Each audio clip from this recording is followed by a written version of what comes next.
Hello everyone, Kerala tech അക്കാഡമിയുടെ ഒരു പുതിയ വീഡിയോയിലേക്ക് എല്ലാവർക്കും സ്വാഗതം. സോ ഈ ഒരു പുതിയ സെഷനിലും ബേസിക്സ് ഓഫ് സിവിൽ എഞ്ചിനീയറിംഗിൻ്റെ മറ്റൊരു ടോപ്പിക് നമുക്ക് കവർ ചെയ്യാം. It is building construction. So last ക്ലാസ്സിൽ ബിൽഡിംഗ് കൺസ്ട്രക്ഷനിൽ പാർട്സ് ഓഫ് ബിൽഡിങ്ങും അതുപോലെ തന്നെ സ്റ്റോൺ മേസൺറിയും നമ്മൾ നോക്കി. ഈ ഒരു സെക്ഷനിൽ we are going to know more about the foundations. We know that a foundation is a part of structure which is direct in contact with the ground or soil. It transfers the loads of the structure to the soil below and so as to avoid overloading of the soil beneath. It provides a level surface for the building operations and it also increases stability of structure. It prevents the differential settlement evenly loading the substructure.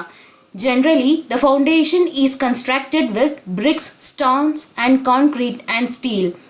So from all these, it is clear that the foundation should be very much stable. Lateral loadsനെയും അതുപോലെ തന്നെ vertical loadsനെയും ഈക്വലായിട്ട് transmit ചെയ്യാനും ഈക്വലായിട്ട് സോയിലിൽ distribute ചെയ്യാനും ഫൗണ്ടേഷന് strength ഉണ്ടായിരിക്കണം. Otherwise, the building will fail. So during the construction of foundation, we have to consider many factors. The stability of foundation will adversely affects the strength of whole structure. Foundation stable alla ennundengil the whole structure will fails or destruct very easily. Normally ഒരു ബിൽഡിങ്ങിനെ സംബന്ധിച്ചിടത്തോളം 50 years വരെ അതിൻ്റെ life span നമ്മൾ പറയുന്നുണ്ട്. ഓരോ ബിൽഡിങ്സിനും ഓരോ life span ആയിരിക്കും. But normally ഒരു ബിൽഡിംഗ്, ഒരു ഹൗസ് അല്ലെന്നുണ്ടെങ്കിൽ ചെറിയൊരു ഓഫീസ് ബിൽഡിംഗ് ഒക്കെ ആണെന്നുണ്ടെങ്കിൽ നമ്മൾ നാച്ചുറലി 10 years ഒക്കെ അതിൻ്റെ ഒരു ലൈഫ് സ്പാൻ പറയുന്നുണ്ട്. 10 yearsന് എബവ് സ്ട്രക്ചേഴ്സ് വിത്ത്സ്റ്റാൻഡ് ചെയ്യും. പക്ഷേ നമ്മളൊരു ലിമിറ്റ് പറയുന്നത് 10 years ആണ്. ഈ 10 yearsൻ്റെ മുൻപായിട്ട് ബിൽഡിംഗ് കൊളാപ്സിന് ചാൻസ് വരുന്നുണ്ട് എന്നുണ്ടെങ്കിൽ വി ക്യാൻ ഫസ്റ്റ് നമുക്കത് ഉദ്ദേശിക്കാം ഫൗണ്ടേഷന് എന്തെങ്കിലും ഒരു ഫെയിലിയർ സംഭവിക്കുന്നുണ്ട് എന്നുള്ളത് നമുക്ക് കരുതിയിരിക്കാം. So the foundations should be very much stable and the strength of foundations will contribute a much to the stability of whole structure. So the foundations can be classified into two types. The first one is shallow foundation. Shallow foundation എന്താണെന്ന് വെച്ച് കഴിഞ്ഞാൽ വിട്ട് ഡെപ്തിനേക്കാൾ കൂടുന്ന തരത്തിലുള്ള ഫൗണ്ടേഷൻസിനെയാണ് നമ്മൾ shallow foundations എന്ന് പറയാം. Water table അധികം മുകളിലേക്ക് വരാത്ത ടൈപ്പ് ഏരിയാസ് ആണ് എന്നുണ്ടെങ്കിൽ അവിടെ ആയിരിക്കും നമ്മൾ ഷാലോ ഫൗണ്ടേഷൻസ് ഉപയോഗിക്കുന്നത്. അതായത് കൂടുതൽ ഡെപ്തിലേക്ക് നമുക്ക് ഒരിക്കലും ഫൗണ്ടേഷൻ ഡിഗ് ചെയ്ത് എടുക്കാൻ പറ്റാത്ത ഒരു കേസ് വരികയാണെന്നുണ്ടെങ്കിൽ നമ്മൾ അവിടെ അഡോപ്റ്റ് ചെയ്യുന്ന ഫൗണ്ടേഷൻസ് ആണ് shallow foundations. The shallow foundations can be classified into many types. So, shallow foundations are the commonly type of used foundation. Normally, ഏതൊരു റെസിഡൻഷ്യൽ ബിൽഡിങ്സും അതുപോലെ ചെറിയ ചെറിയ ഓഫീസ് ബിൽഡിങ്സ്, അതുപോലെ ചെറിയ ഇൻസ്റ്റിറ്റ്യൂഷൻസ്, ചെറിയ ഇൻഡസ്ട്രിയൽ ബിൽഡിങ്സ് എല്ലാം കൺസ്ട്രക്ട് ചെയ്യാൻ വേണ്ടി നമ്മൾ യൂസ് ചെയ്യുന്നത് ഷാലോ ഫൗണ്ടേഷൻസ് ആണ്.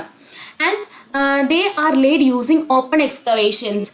നമ്മൾ തറ അല്ലെങ്കിൽ ഈ ഫൗണ്ടേഷൻ ബേസ്മെൻറ്റ് കൺസ്ട്രക്ട് ചെയ്യുന്നതിന് മുൻപ് നമ്മളുടെ പ്ലാൻ പ്ലോട്ട് ചെയ്തതിന് ശേഷം നമ്മൾ ഈ ഫൗണ്ടേഷൻസ് ഡിഗ് ചെയ്തെടുക്കും. 1 to 1.2 meters ഡെപ്തിലോട്ട് ഫൗണ്ടേഷൻ സോയിൽ ഡിഗ് ചെയ്തെടുത്ത് അതിലേക്കാണ് നമ്മൾ റബിൾ മേസൺറി കൺസ്ട്രക്ട് ചെയ്യുന്നത്.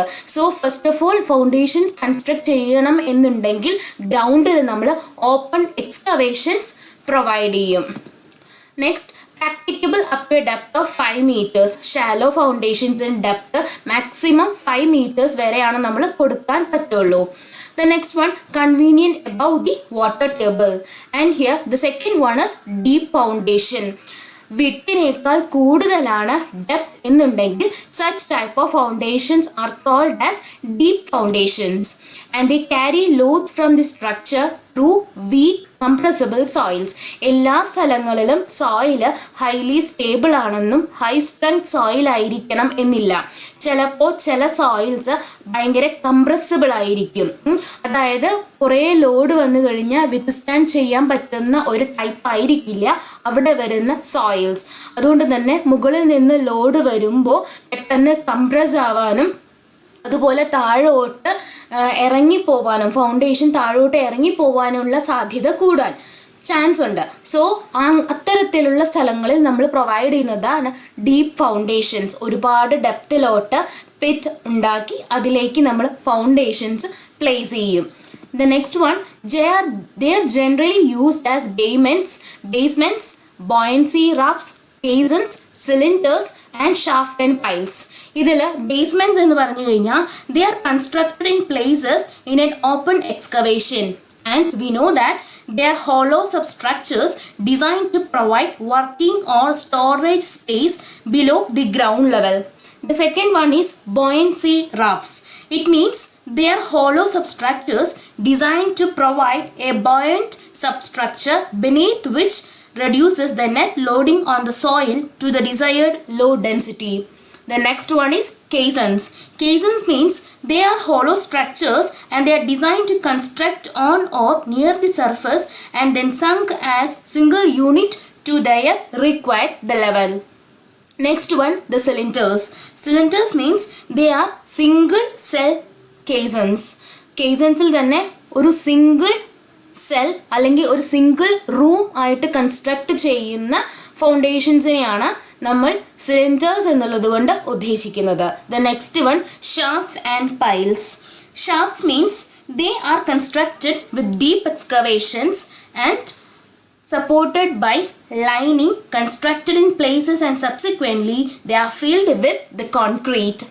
ഫൗണ്ടേഷൻ ഒരുപാട് അടിയിലോട്ട്, അതായത് എർത്ത് സർഫസിൻ്റെ ഒരുപാട് താഴോട്ട് കൺസ്ട്രക്ട് ചെയ്യുന്ന തരത്തിലുള്ള ഫൗണ്ടേഷൻസിനെയാണ് നമ്മൾ ഡീപ്പ് ഫൗണ്ടേഷൻസ് എന്ന് പറയുക. The next one, the types of shallow foundations. So shallow foundations as well as the deep foundations are classified into many types. So let us see how the shallow foundations are classified. The first classification is wall footings. They are the simple and stepped one. Normally ഒരു കോളത്തിൻ്റെ താഴെയോ അല്ലെങ്കിൽ ചെറിയൊരു വാളിൻ്റെ താഴെയോ നമ്മൾ construct ചെയ്ത തരത്തിലുള്ള ഫൗണ്ടേഷൻസിനെയാണ് വാൾ footings എന്ന് പറയാം. ഇതിൽ താഴോട്ട് ഒരു സ്റ്റെപ്പ് പോലെ ആയിരിക്കും അതിൻ്റെ formation. And they are used only for light structures and they have only one projection beyond the width of wall. Next, the width of concrete base should be at least equal to twice the width of wall. വാളിൻ്റെ വിഡ്ത്തിൻ്റെ double size ആയിരിക്കും നമ്മൾ അവിടെ കൊടുക്കുന്ന footing അല്ലെങ്കിൽ അവിടുത്തെ concrete base. The second one is isolated or column footing. Columns നമുക്കറിയാം, they are the vertical members. റൂഫ്സിൽ നിന്ന് വരുന്ന ലോഡ്സിനെ ബീം ക്യാരി ചെയ്യും. ബീമിൽ നിന്ന് ഈ ലോഡ്സ് നേരെ കോളത്തിലേക്ക് ട്രാൻസ്പോർട്ട് ചെയ്യും. ഓരോ കോളത്തിൻ്റെയും അടിയിൽ വരുന്ന ഇൻഡിവിജ്വൽ ഫൂട്ടിങ്സിനെയാണ് നമ്മൾ ഐസൊലേറ്റഡ് അഥവാ കോളം ഫൂട്ടിംഗ് എന്ന് പറയാറ്. So it is used for supporting individual columns and they have projection from the both sides. Sloping കൊടുത്തിട്ടുള്ള ഐസൊലേറ്റഡ് ഫൂട്ടിങ്സും നമ്മൾ നോർമലി കാണാറുണ്ട്. ഇത് എന്ന് പറഞ്ഞു കഴിഞ്ഞാൽ ഒരു സിംഗിൾ കോൺക്രീറ്റ് ബേസ് പ്രൊവൈഡ് ചെയ്തിട്ടുള്ളതായിരുന്നു. ഇതിലെന്ന് പറഞ്ഞു കഴിഞ്ഞാൽ സ്റ്റെപ്പായിട്ട് 2 സ്റ്റെപ്സ് പ്രൊവൈഡ് ചെയ്യുന്ന രീതിയിലാണ് ഈ ഒരു കോളം ഫൂട്ടിംഗ് അറേഞ്ച് ചെയ്തിട്ടുള്ളത്. ഇവിടെയെന്ന് പറഞ്ഞു കഴിഞ്ഞാൽ ലോഡ് ഡിസ്ട്രിബ്യൂഷൻ കുറച്ചും കൂടി യൂണിഫോമും ഈക്വലും ആക്കാൻ വേണ്ടി നമ്മൾ ഇതിൻ്റെ 4 സൈഡ്സിലും സ്ലോപ്പിംഗ് പ്രൊവൈഡ് ചെയ്തിട്ടുണ്ട്. So there is A question in which type of footing sloping is provided from the both 4 sides. The answer is isolated or column footing. So in this footing of the concrete columns may be slab, stepped or slope type. നമ്മൾ already പറഞ്ഞു, ഒന്നെങ്കിൽ step type ആയിരിക്കാം അല്ലെങ്കിൽ sloping provided ആയിരിക്കാം, അല്ലാന്നുണ്ടെങ്കിൽ just ഒരു single slab provide ചെയ്യുന്ന രീതിയിലും ഐസൊലേറ്റഡ് ഫൂട്ടിങ്സ് അല്ലെങ്കിൽ കോളം ഫൂട്ടിംഗ് നമ്മൾ കൊടുക്കുന്നുണ്ട്. The next one is combined footing. 1 or 2 columns ഒരുമിച്ച് ഫൂട്ടിംഗ് പ്രൊവൈഡ് ചെയ്യുന്ന ഒരു ടൈപ്പിനെയാണ് കമ്പൈൻഡ് ഫൂട്ടിംഗ് എന്ന് സാധാരണ നമ്മൾ വിളിക്കാറ്. So it supports 2 or more columns and can be rectangular shape if both the columns carry equal loads, and they can be trapezoidal if there are space limitations and they carry unequal loads. ഇവിടെ കൊടുക്കുന്ന footings normally നമ്മൾ rectangular ഷേപ്പിലാണ് provide ചെയ്യാറ്. പക്ഷേ space limitations വരുന്ന കേസസിൽ നമ്മൾ trapezoidal ടൈപ്പായിട്ടും അവിടെ കൊടുക്കുന്ന ഫൂട്ടിങ്സിന് നമ്മൾ ഷേപ്പ് പ്രൊവൈഡ് ചെയ്യാറുണ്ട്. The next one is inverted arch footing. Here they are used in the soft soil to reduce the depth of foundation. Here the loads above an opening are transmitted from the supporting walls through inverted arches to the soil. They must be stable enough to resist the outward pressure caused by the arch action. The next one is continuous footing. Here single continuous reinforced concrete slab is provided as foundation of 2 or 3 or more columns in a row. ഒരുപാടധികം columns ഇപ്പോൾ multi story ബിൽഡിങ്സിലൊക്കെ നമ്മൾ ഇത്ര metre കഴിഞ്ഞ് കഴിഞ്ഞാൽ means 3.5 meters above ആയി കഴിഞ്ഞാൽ നമ്മൾ ഒരു കോളം പ്രൊവൈഡ് ചെയ്യും. അങ്ങനെ ഒരു റോയിൽ തന്നെ ഒരുപാട് കോളംസ് വരുന്ന രീതിയിലാണ് കൺസ്ട്രക്ഷൻ എന്നുണ്ടെങ്കിൽ നമ്മൾ അവിടെ കണ്ടിന്യൂസ് ഫൂട്ടിംഗ് പ്രൊവൈഡ് ചെയ്യും. സിംഗിൾ ഫൂട്ടിംഗ് കൊടുക്കുന്നത് it will be not be economical. So we just provide or just we add continuous footing. So it is suitable for locations liable to earthquake activities. അതായത് earthquake activities കൂടുതലുള്ള സ്ഥലങ്ങളിൽ നമ്മൾ continuous footing കൂടുതലായിട്ട് adopt ചെയ്യും. And it prevents settlement in the structure and also it have better stability as a deeper beam is constructed in between the columns. So ഫിഗറിൽ നിന്ന് നമുക്ക് തന്നെ മനസ്സിലാവുന്നുണ്ട് ഇത് ഈ ഒരു footing എന്ന് പറഞ്ഞു കഴിഞ്ഞാൽ it will act as a beam. അതുകൊണ്ട് തന്നെ uniform load distribution will be easier. The next one is strap or cantilever footing. In the case of strap footing, it consists of 2 or more individual footings connected by a beam and it is called as a strap. ഇവിടെ എന്ന് പറഞ്ഞാലും footing എന്ന് പറഞ്ഞു കഴിഞ്ഞാൽ 1 or 2 കോളംസിനെ കൂടി connect ചെയ്ത് വരുന്ന രീതിയിലായിരിക്കും ഫൂട്ടിംഗ് പ്രൊവൈഡ് ചെയ്യുന്നത്. ഇവിടുത്തെ ഫൂട്ടിങ്ങും it will be like a beam. ഈ ഒരു ബീം ഫൂട്ടിങ്ങിനെയാണ് നമ്മൾ സ്ട്രാപ്പ് എന്ന് വിളിക്കാറ്. And it is also called as cantilever or pump handle foundation. ഈ പറയുന്ന ഓരോ പോയിന്റ്സും ഇമ്പോർട്ടൻ്റ് ആണ്. ഒരു വേർഡിന് തന്നെ അതിന് ഓർ വേർഡ്സ് ഉണ്ട് എന്നുണ്ടെങ്കിൽ വി ഷുഡ് നോ ദാറ്റ്. അതായത് strap footing otherwise called as എന്ന് ചോദിച്ചു കഴിഞ്ഞാൽ we should answer it as cantilever footing. അതുപോലെ തന്നെ കാന്റിലിവർ ഫൂട്ടിങ്ങിൻ്റെ മറ്റൊരു പേര് എന്താണെന്ന് ചോദിച്ചു കഴിഞ്ഞാൽ ഓപ്ഷനിൽ ചിലപ്പോൾ പമ്പ് ഹാൻഡിൽ ഫൗണ്ടേഷൻ എന്നായിരിക്കാം തന്നിരിക്കുന്നത്, അതർവൈസ് സ്ട്രാപ്പ് ഫൂട്ടിങ് എന്ന് തരാനുള്ള ചാൻസസ് ഉണ്ട്. So we have to choose the correct answer. Next, it is used where the distances between the column is so great and that has a combined trapezoidal footing and it becomes quite narrow with high bending moments. The next one is grillage footing.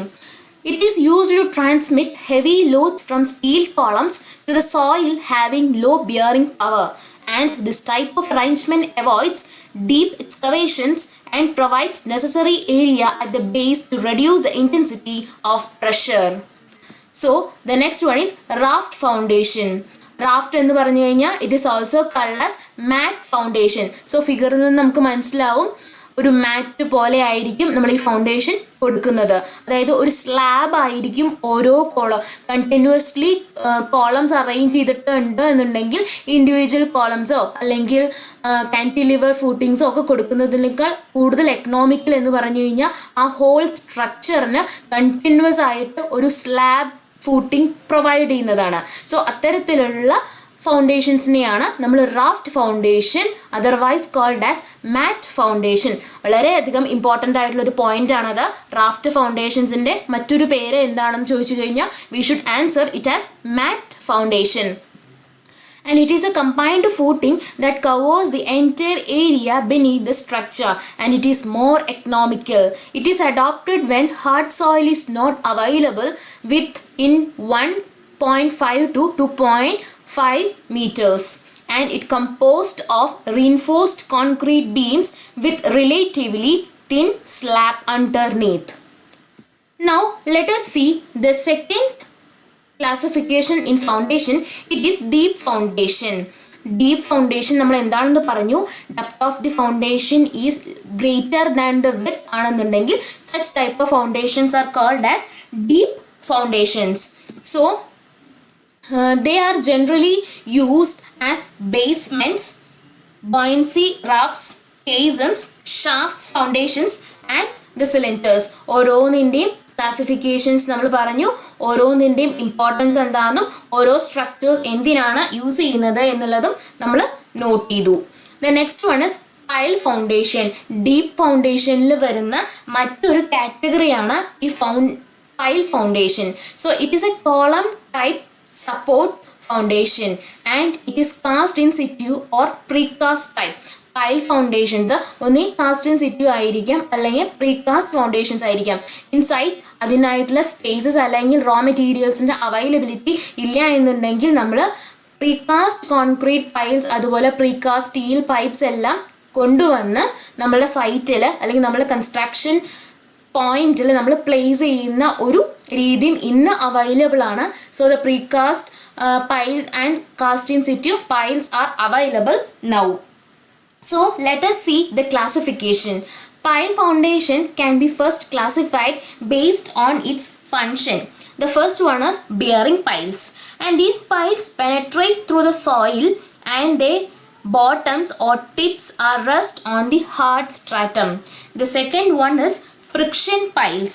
In case of friction piles, they are extend towards the loose soil and they are driven up to such a depth that the frictional resistance developed at the sides of the piles is equal to the load coming on the piles.